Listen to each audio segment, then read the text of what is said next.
Hello guys, আসসালামু আলাইকুম। চলে এলাম একটি রান্নার ভিডিও নিয়ে। তো আজকে আমি গরুর মাংস রান্না করব। এখানে আমি 2 কেজি গরুর মাংস নিয়ে নিয়েছি। তো এখানে আমি সব ধরনের মশলাগুলো দিয়ে দেব। আদা, রসুন, গরম মশলা, তারপর হলুদ, মরিচ,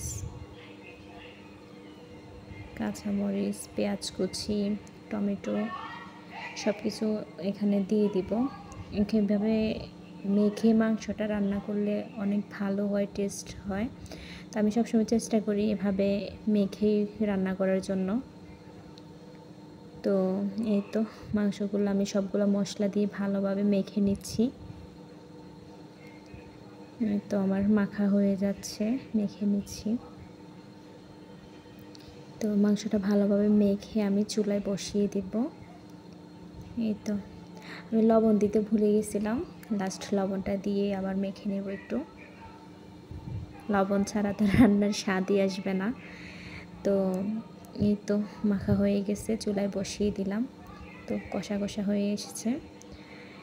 এবার আমি মাংসটা একটু পানি দিয়ে দিব, তেলটা উপরে উঠে আসছে।